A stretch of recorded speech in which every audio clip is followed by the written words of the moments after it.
ऋषि कंडू, जिसने स्वर्ग की अप्सरा प्रमलोचा के आकर्षण में आकर लगातार 907 सालों तक संभोग किया था। अब आप यह सोच रहे होंगे कि लगातार 907 सालों तक संभोग कैसे संभव है और ऋषि कंडू को 907 वर्षों तक संभोग क्यों करना पड़ा।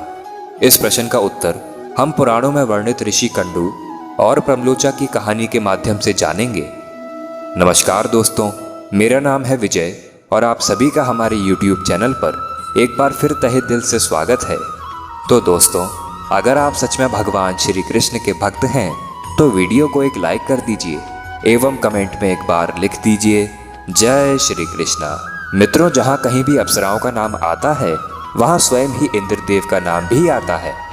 यह बात वेद पुराणों में भी वर्णित है कि इंद्रदेव स्वर्ग के देवता थे और अपना काम निकालने के लिए छल कपट का सहारा लेने से भी बाज नहीं आते थे।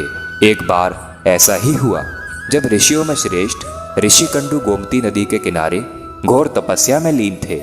तब देवराज इंद्र को यह भय सताने लगा कि कहीं तपस्या के वरदान में ऋषि कंडू स्वर्ग ना मांग लें। तब ऋषि कंडू की तपस्या भंग करने के लिए देवराज इंद्र ने स्वर्ग की अप्सरा प्रमलोचा को उनके पास भेजा। फिर प्रमलोचा ने अपने नैन नक्श से ऋषि कंडू को सम्मोहित कर लिया। प्रमलोचा के सम्मोहन में फंसने के बाद ऋषि कंडू पूजा पाठ और तपस्या को भूलकर प्रेम साधना में लीन हो गए। योजना के अनुसार इंद्र और प्रमलोचा का काम हो चुका था। अब प्रमलोचा वापस स्वर्ग लौटना चाहती थी, परंतु ऋषि कंडू प्रमलोचा के सम्मोहन में इस तरह डूबे थे कि वह प्रमलोचा को अपने पास से जाने ही नहीं देना चाहते थे। किंतु प्रमलोचा किसी भी तरह अब स्वर्ग लौटना चाहती थी, लेकिन वह ऋषि कंडू के श्राप से भी डरती थी, इसलिए वह चाहकर भी वापस नहीं जा सकती थी।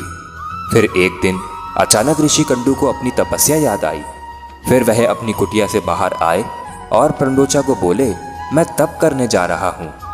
तब प्रमलोचा बोली, इतने साल हो गए, अब तुम्हें अपनी तपस्या याद आई है। तब ऋषि कंडू बोले, तुम सुबह ही आई हो और मुझे मेरी साधना और तपस्या के बारे में बता रही हो।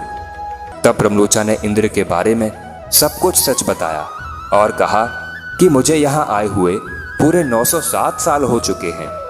यह सुनकर ऋषि कंडू कहने लगे, धिक्कार है मुझे अपने आप पर, मेरी वर्षों की साधना और तपस्या भंग हो गई। अपनी गलती का एहसास होने पर अप्सरा का त्याग कर ऋषि कंडू पुनः अपनी तपस्या और साधना में लीन हो गए। तो मित्रों, अब दीजिए हमें इजाजत। आशा करता हूँ कि आपको हमारी यह वीडियो पसंद आई होगी।